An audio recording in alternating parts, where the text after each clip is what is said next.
Hello viewers, എല്ലാവർക്കും സ്വാഗതം. ഇന്ന് നമ്മൾ പഠിക്കാൻ പോകുന്നത് സ്വതന്ത്ര നാഡീവ്യവസ്ഥയാണ്. അതായത് സിമ്പത്തറ്റിക് വ്യവസ്ഥയും പാരാസിമ്പത്തറ്റിക് വ്യവസ്ഥയും എന്താണെന്ന് നോക്കാം. അപ്പോൾ നമുക്കറിയാം, നാഡീവ്യവസ്ഥയ്ക്ക് കേന്ദ്ര നാഡീവ്യവസ്ഥ, പെരിഫറൽ നാഡീവ്യവസ്ഥ എന്നിങ്ങനെ രണ്ട് വിഭാഗങ്ങളുണ്ട് അല്ലേ. അപ്പം കേന്ദ്ര നാഡീവ്യവസ്ഥയിൽ എന്തൊക്കെയാണ്? മസ്തിഷ്കവും സുഷ്മിനയും. അതുപോലെ തന്നെ പെരിഫറൽ നാഡീവ്യവസ്ഥയിലോ ശിരോനാഡികളും സുഷ്മിന നാഡികളും.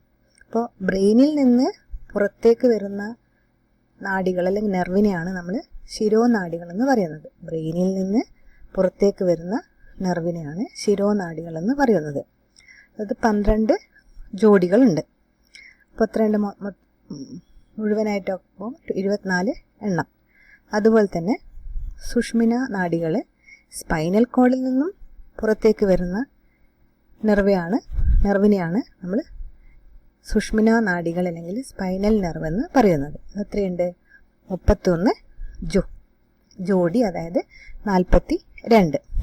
അപ്പം ഈ ബോധതലത്തിന് വെളിയിൽ നടക്കുന്ന പ്രവർത്തനങ്ങളെ നിയന്ത്രിക്കുന്നത് പെരിഫറൽ നാഡീവ്യവസ്ഥയുടെ ഭാഗമായ സ്വതന്ത്ര നാഡീവ്യവസ്ഥയാണ്.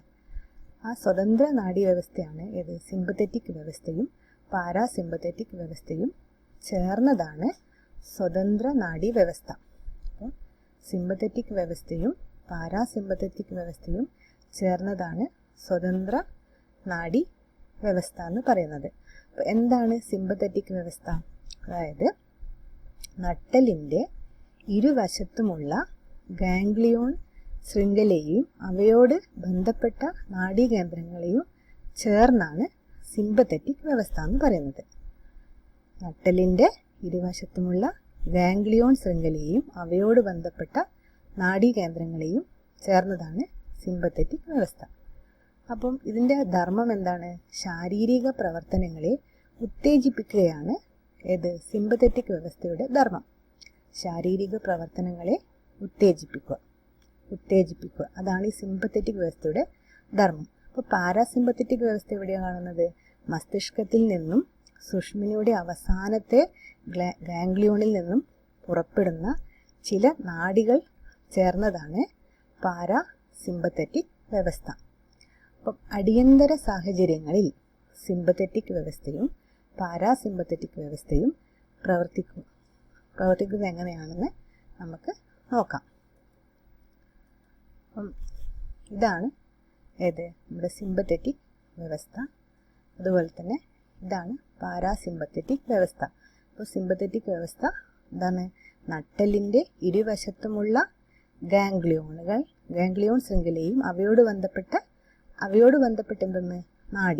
നാഡീകേന്ദ്രങ്ങളിൽ ചേർന്നതാണ് സിമ്പത്തറ്റിക് വ്യവസ്ഥ. ഇതിൻ്റെ ധർമ്മം എന്താണ്? ശാരീരിക പ്രവർത്തനങ്ങളെ ഉത്തേജിപ്പിക്കുക. അതുപോലെ തന്നെ മസ്തിഷ്കത്തിൽ നിന്നും സുഷ്മിനയുടെ അവസാനത്തെ ഗാംഗ്ലിയോണിൽ നിന്നും പുറപ്പെടുന്ന ചില നാഡികളും ചേർന്നതാണ് ഏത്? ഈ പാരാസിമ്പത്തറ്റിക് വ്യവസ്ഥ. അപ്പം പാരാസിമ്പത്തറ്റിക് വ്യവസ്ഥയുടെ ധർമ്മം എന്താണ്? ശാരീരിക പ്രവർത്തനങ്ങളെ മന്ദീഭവിപ്പിക്കുകയാണ് പാരാസിമ്പത്തറ്റിക് വ്യവസ്ഥയുടെ ധർമ്മം. ശാരീരിക പ്രവർത്തനങ്ങളെ മന്ദീഭവിപ്പിക്കുക. അതുപോലെ തന്നെ നമുക്കറിയാം, നാഡീവ്യവസ്ഥയെ ബാധിക്കുന്ന ഒരു തരം സാംക്രമിക രോഗമാണ് പോളിയോ മൈലറ്റിസ് എന്ന് പറയുന്നത്. പോളിയോ എന്ന് പറയുന്ന ഈ രോഗം നാഡീവ്യവസ്ഥയെ ബാധിക്കുന്ന ഒരു സാംക്രമിക രോഗമാണ്.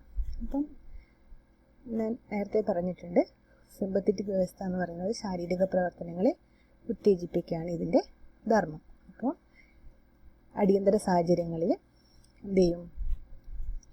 സിമ്പത്തറ്റിക് വ്യവസ്ഥയുടെ ധർമ്മം എന്താണ്? ഇപ്പോൾ കണ്ണാണെങ്കിൽ കണ്ണിലെ പ്യൂപ്പിൾ വികസിക്കുക. അതുപോലെ തന്നെ ഉമിനീർ ഉൽപ്പാദനം കുറയാണ് ചെയ്യുന്നത്. ശ്രദ്ധിക്കണം, ഉമിനീർ ഉൽപ്പാദനം ഇവിടെ സിമ്പത്തറ്റിക് വ്യവസ്ഥയിൽ ഉമിനീർ ഉൽപ്പാദനം കുറയുന്നു. അതുപോലെ തന്നെ ശ്വാസനാളം ഇവിടെ വികസിക്കുന്നു, ഹൃദയമിടിപ്പ് കൂടുന്നു, ആമാശ പ്രവർത്തനങ്ങൾ മന്ദീഭവിപ്പിക്കുന്നു, ഗ്ലൈക്കോജനെ എന്താക്കി മാറ്റുന്നു? അടിയന്തര സാഹചര്യങ്ങളിൽ ഈ ഗ്ലൈക്കോജനെ എന്താക്കി മാറ്റുന്നു? ഗ്ലൂക്കോസാക്കി മാറ്റുന്നു. ആക്കുന്നു. അതുപോലെ തന്നെ കുടലിലെ പെരിസ്റ്റാൾസിക് മന്ദീഭവിപ്പിക്കുന്നു. കുടലിലെ പെരിസ്റ്റാൾസിക് മൂവ്മെൻറ്റ്, അതായത് അത് എന്ത് ചെയ്യുന്നു, മന്ദീഭവിപ്പിക്കുന്നു. അതുപോലെ തന്നെ മൂത്രാശയം പൂർവ്വസ്ഥിതി പ്രാപിക്കുന്നു. പിന്നെ പ്രധാനമായിട്ടും പറയേണ്ടത് ഹോർമോൺ ഉൽപ്പാദനം കൂടുകയാണ് ചെയ്യുന്നത്. അപ്പോൾ സിമ്പത്തറ്റിക് വ്യവസ്ഥയിൽ എന്തൊക്കെയാണ് ശാരീരിക മാറ്റങ്ങൾ സംഭവിക്കുന്നതെന്ന് വെച്ചാൽ, ഇവിടെ കണ്ണിലെ പ്യൂപ്പിൾ വികസിക്കും, ഉമിനീർ ഉൽപ്പാദനം കുറയും, ശ്വാസനാളം വികസിക്കും, ഹൃദയമിടിപ്പ് കൂടും, ആമാശയ പ്രവർത്തനങ്ങൾ മന്ദീഭവിപ്പിക്കും, ഗ്ലൈക്കോജനെ ഗ്ലൂക്കോസ് ആക്കും, കുടലിലെ പെരിസ്റ്റാൾസിസ് മന്ദീഭവിപ്പിക്കും, അതുപോലെ തന്നെ മൂത്രാശയം പൂർവ്വസ്ഥിതി പ്രാപിക്കും, ഹോർമോൺ ഉൽപ്പാദനം കൂടുന്നു. ഇവിടെ ശ്രദ്ധിക്കാനുള്ളത് ഉമിനീർ ഉൽപ്പാദനം കുറയാണ് ചെയ്യുന്നത്. അതുപോലെ തന്നെ ആമാശയ പ്രവർത്തനങ്ങൾ ഇവിടെ മന്ദീഭവിപ്പിക്കുകയാണ് ചെയ്യുന്നത്. അതായത് വിശപ്പില്ലായ്മ ഉണ്ടാവുകയും അപ്പോൾ സ്റ്റോർ ചെയ്ത് വെച്ച നമ്മുടെ ഗ്ലൈക്കോജനെ എന്താക്കി മാറ്റുന്നു, ഗ്ലൂക്കോസ് ആക്കി മാറ്റുകയും ചെയ്യുന്നു. അപ്പോൾ പാരാസിമ്പത്തറ്റിക് വ്യവസ്ഥയിൽ കണ്ണിലെ പ്യൂപ്പിൾ ചുരുങ്ങുന്നു. ഇവിടെ ആണ് ഉമിനീർ ഉൽപ്പാദനം കൂടുന്നത്. പലപ്പോഴും തെറ്റിപ്പോകാനുള്ള ചാൻസ് ഉണ്ട്. സിമ്പത്തറ്റിക് വ്യവസ്ഥയിലാണ് ഉമിനീർ ഉൽപ്പാദനം കുറയുന്നത്. ഉമിനീർ ഉൽപ്പാദനം കൂടുന്നത് എവിടെയാണ്, പാരാസിമ്പത്തറ്റിക് വ്യവസ്ഥയാണ്. അതുപോലെ തന്നെ ശ്വാസനാളം സങ്കോചിക്കുന്നു, ഹൃദയമിടിപ്പ് സാധാരണ നിലയിലാകുന്നു, ആമാശയ പ്രവർത്തനങ്ങൾ സാധാരണ നിലയിലാകുന്നു, ഗ്ലൂക്കോസിനെ ഗ്ലൈക്കോജനാക്കി മാറ്റുന്നു, കുടലിലെ പെരിസ്റ്റാൾസിസ് സാധാരണ നിലയിലാവുന്നു, മൂത്രാശയം ചുരുങ്ങുന്നു. അപ്പോൾ ഇതൊക്കെയാണ് ഇവിടെ നടക്കുന്നത്, പാരാസിമ്പത്തറ്റിക് വ്യവസ്ഥയിൽ നടക്കുന്നത്. ആമാശയ പ്രവർത്തനങ്ങൾ സാധാരണ നിലയിലാവാണ് ചെയ്യുന്നത്. നേരെ മറിച്ച് ഇവിടെയാണെങ്കിൽ ആമാശയ പ്രവർത്തനങ്ങൾ മന്ദീഭവിപ്പിക്കുന്നു. പിന്നെ കുടലിലെ പെരിസ്റ്റാൾസിസ് സാധാരണ നിലയിലാവുന്നു. അതുപോലെ തന്നെ ഇവിടെ മൂത്രാശയം ചുരുങ്ങുകയാണ് ചെയ്യുന്നത്. അപ്പം ഇതാണ് സിമ്പത്തറ്റിക് വ്യവസ്ഥയുടെ പ്രവർത്തനം, പാരാസിമ്പത്തറ്റിക് വ്യവസ്ഥയുടെ പ്രവർത്തനം. നിങ്ങളുടെ ടെക്സ്റ്റ് ബുക്കിൽ ഉള്ളതാണ്.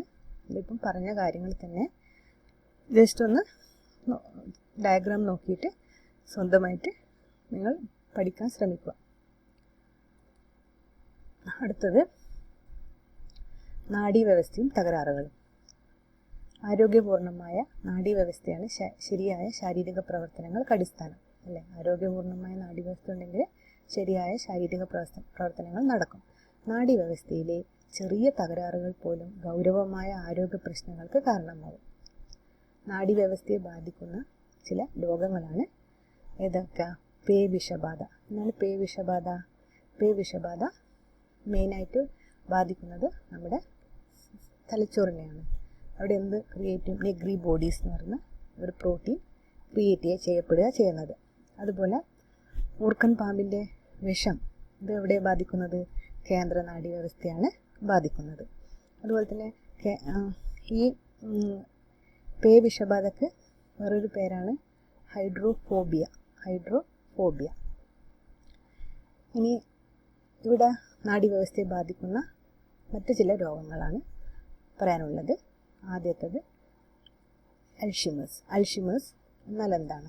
മസ്തിഷ്കത്തിലെ നാഡീകലകളിൽ ആലയമായ ഒരുതരം പ്രോട്ടീൻ അടിഞ്ഞുകൂടുന്ന അവസ്ഥയാണ് ഇത് അൽഷിമേഴ്സ് എന്ന് പറയുന്നത്. ഇവിടെ സംഭവിക്കുന്നതെന്ന് വെച്ചാൽ ന്യൂറോണുകൾ നശിക്കുകയാണ് ഇവിടെ ചെയ്യുന്നത്. ന്യൂറോണുകൾ നശിക്കുന്നു. മസ്തിഷ്കത്തിലെ നാഡീകലകളിൽ ഒരുതരം പ്രോട്ടീൻ അടിഞ്ഞുകൂടുന്ന അവസ്ഥ, ന്യൂറോണുകൾ നശിക്കുന്നു. അപ്പം ഇവിടുത്തെ ലക്ഷണങ്ങൾ എന്തൊക്കെയാണ്? കേവല ഓർമ്മകൾ പോലും ഇല്ലാതാകുക. നമുക്ക് ഓർമ്മകൾ ഇല്ലാതാവുകയാണ് ചെയ്യുന്നത്. കൂട്ടുകാരെയും ബന്ധുക്കളെയും തിരിച്ചറിയാൻ കഴിയാതെ വരിക, ദിനചര്യങ്ങൾ പോലും ചെയ്യാൻ കഴിയാതെ വരിക. ഇതൊക്കെയാണ് അൽഷിമേഴ്സ് രോഗത്തിൻ്റെ ലക്ഷണങ്ങൾ. അപ്പോൾ അത് നിങ്ങൾ മനസ്സിലാക്കണം. കാരണം ഇതിൽ അൽഷിമേഴ്സ് രോഗത്തിൻ്റെ ലക്ഷണത്തിൽ പെടാത്തത് എന്നൊക്കെ പറഞ്ഞ് ക്വസ്റ്റ്യൻ വന്നാൽ ഇവിടെ ലക്ഷണങ്ങൾ കൃത്യമായി പഠിച്ചിരിക്കണം. ഇപ്പോൾ അൽഷിമേഴ്സിൻ്റെ ലക്ഷണം എന്തൊക്കെയാണ്? കേവല ഓർമ്മകൾ പോലും ഇല്ലാതാവുന്നു, ബന്ധുക്കളെയും കൂട്ടുകാരെയും തിരിച്ചറിയാൻ കഴിയാതെ വരുന്നു, ദിനചര്യങ്ങൾ പോലും ചെയ്യാൻ കഴിയാതെ വരുന്നു. അപ്പോൾ അൽഷിമേഴ്സ് ദിനം എന്നാണ്? സെപ്റ്റംബർ 21 അൽഷിമേഴ്സ് ദിനം എന്ന് പറയുന്നത്. അതുപോലെ തന്നെ ഇതിന് വേറൊരു പേരും കൂടിയുണ്ട്. അതാണ് സ്മൃതിനാശരോഗം എന്നും കൂടി അൽഷിമേഴ്സിന് അറിയപ്പെടുന്നുണ്ട്. അടുത്തത് പാർക്കിൻസൺസ്. എന്താണ് പാർക്കിൻസൺസ്? മസ്തിഷ്കത്തിലെ പ്രത്യേക ഗാംഗ്ലിയോണുകളുടെ നാശം. ഇവിടെ എന്താ സംഭവിക്കുന്നത്? അൽഷിമേഴ്സിൽ നമ്മുടെ സെറിബ്രം ചുരുങ്ങുകയാണ് യഥാർത്ഥത്തിൽ ചെയ്യുന്നത്. പക്ഷെ ഇവിടെയോ ഗാംഗ്ലിയോണിൻ്റെ നാശമാണ് ഇവിടെ സംഭവിക്കുന്നത്. തലച്ചോറിൽ ഡോപ്പമിൻ എന്ന നാഡീയ പ്രേക്ഷകത്തിൽ ഉൽപ്പാദനം കുറയുന്നു. തലച്ചോറിൽ ഡോപ്പമിൻ എന്ന നാഡീകോശത്തിൻ്റെ ഉൽപ്പാദനവും കുറയുന്നു പാർക്കിൻസൺസിൽ. അപ്പോൾ എന്താണ് സംഭവിക്കുന്നത്? എന്താണ് ലക്ഷണം? ശരീര തുലന നില നഷ്ടപ്പെടുന്നു. നഷ്ടപ്പെടുന്നത് കൊണ്ടുള്ള രോഗം എന്നൊക്കെ ചോദിച്ചാൽ അത് പാർക്കിൻസൺസ്. പേശികളുടെ ക്രമരഹിതമായ ചലനം, ശരീരത്തിന് വിറയൽ, വായിൽ നിന്ന് ഉമിനീര് ഒഴുകുക, ഇതൊക്കെയാണ് ഇതിൻ്റെ ലക്ഷണങ്ങൾ. അപസ്മാരം. തലച്ചോറിൽ തുടർച്ചയായി ക്രമരഹിതമായ വൈദ്യുതി പ്രവാഹം ഉണ്ടാകുന്ന രോഗമാണ് അപസ്മാരം. തലച്ചോറിൽ തുടർച്ചയായി ക്രമരഹിതമായ വൈദ്യുതി പ്രവാഹം ഉണ്ടാകുന്ന ഒരുതരം രോഗമാണ് അപസ്മാരം. ലക്ഷണം എന്താണ്? തുടരെയുള്ള പേശി സങ്കോചം മൂലമുണ്ടാകുന്ന സന്നി, വായിൽ നിന്നും, എല്ലാവർക്കും അറിയാവുന്ന ലക്ഷണങ്ങളാണ് ഇതൊക്കെ. വായിൽ നിന്നും നുരയും പതയും വരിക, പല്ല് കടിച്ചു പിടിക്കുക, തുടർന്ന് രോഗി അബോധാവസ്ഥയിലാവുന്നു. പിന്നെ അടുത്തത് നമുക്ക് പറയാനാണെങ്കിൽ ഓട്ടിസം. അതും ഈ മസ്തിഷ്കത്തെ സംബന്ധിച്ച രോഗമാണ്. അതായത് ഓട്ടിസം പ്രധാനമായും മസ്തിഷ്കത്തിലെ ആശയവിനിമയ പ്രവർത്തനത്തെയാണ് ഇത് പ്രധാനമായും ബാധിക്കുന്നത്. മസ്തിഷ്കത്തിലെ ആശയവിനിമയ പ്രവർത്തനത്തെയാണ് ഓട്ടിസം പ്രധാനമായും ബാധിക്കുന്നത് കേട്ടോ. ഇതൊക്കെയാണ് ഇന്നത്തെ ക്ലാസ്സിൽ നമ്മൾ പഠിച്ചത്. അപ്പോൾ ഒന്നും കൂടി വീഡിയോ കേട്ട് എല്ലാവരും നോട്ട്സ് എല്ലാം എഴുതിയെടുക്കുക. ഡിസ്ക്രിപ്റ്റീവ് ആണെങ്കിൽ ഈ ക്ലാസ് നിങ്ങൾക്ക് വളരെ ഉപകാരപ്പെടും. അപ്പം ഇഷ്ടപ്പെട്ടാൽ ലൈക്ക് ചെയ്യുക, ഷെയർ ചെയ്യുക, അതുപോലെ തന്നെ സബ്സ്ക്രൈബ് ചെയ്യുക.